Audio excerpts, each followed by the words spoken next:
back again at TM Forum's Management World Africa event, and I've got a special guest this time with Mark Wardle from BT. Mark's the VP of Customer Engagement at the Group Chief Technology Office. Every time I talk to someone from BT, I get a new name, Mark. We make them up as we go along. We make them up as we go along. It's great. It's a very innovative company. In fact, that's what I want to talk to you about today. Your presentation earlier today at the event talked about BT's innovation agenda. Yep. It was very interesting and created a lot of attention. I wonder if you could tell us a little bit more about this and why innovation is so important to BT's current and future strategy. Well, I mean, the market and the world is changing very, very fast, and you know, the old model of innovate yourself in your own research laboratories is just no longer applies. You know, there's you've got product life cycles now reducing from 18 months to 18 weeks. You know, I predict there'll probably be 18 minutes in the future. So you need to scout and look around and work collaboratively with everybody around the world, which is what part of our innovation team is looking at. With scouts in the States, in MIT in Boston, we have labs in Malaysia, in Kuala Lumpur, and we have just recently opened up a facility in China, looking at innovation from there. I think it's fascinating that you're actually going out looking for this innovation, and it's a very, very forward-thinking view.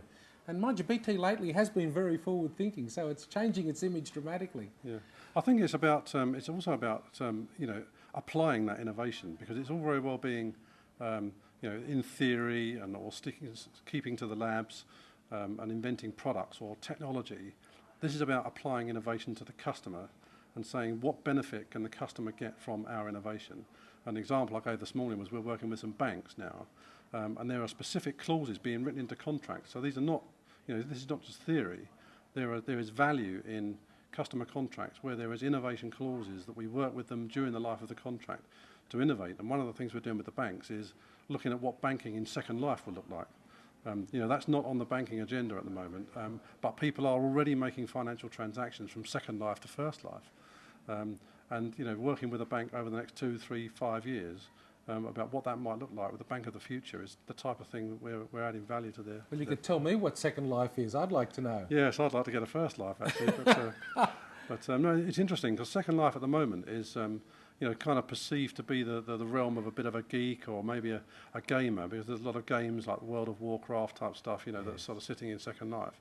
But when you realise that people like Cisco and other big companies, BT included, have got spaces and islands in Second Life, and they're, no one's quite sure yet what that's going to look like in a couple of years' time. But big corporations are taking spaces in Second Life. It's becoming a real area of interest, and over the next 3 to 5 years, I think. It's very strong in some of the Asian markets, particularly Korea, in those examples that you gave with gaming particularly.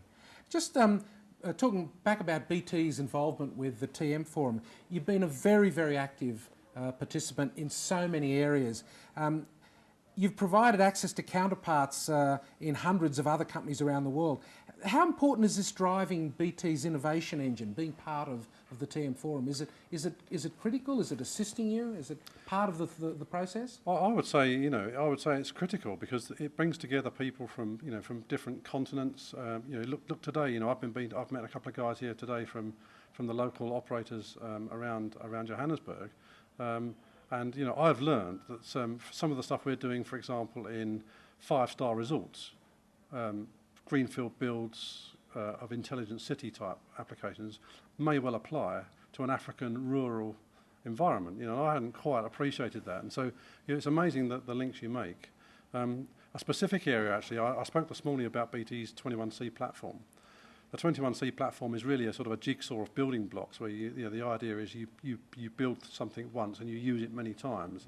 So you have one storage block, you have one authentication block, one security block, etc. And you build products and services from that common toolkit, if you like, of applications.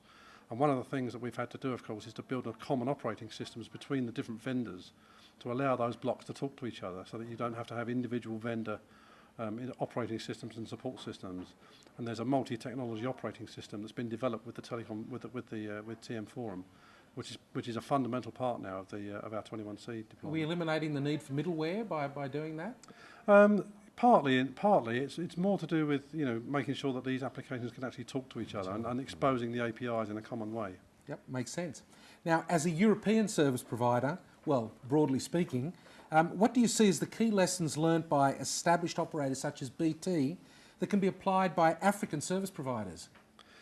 I think the word Africa is I've heard this morning actually. I think is a very misused term because Africa could mean South Africa. It could be the centre of Johannesburg, or it could be Namibia, or it could be Egypt. So I think the first thing I would say is apply it to your local market. Really has got to be appropriate.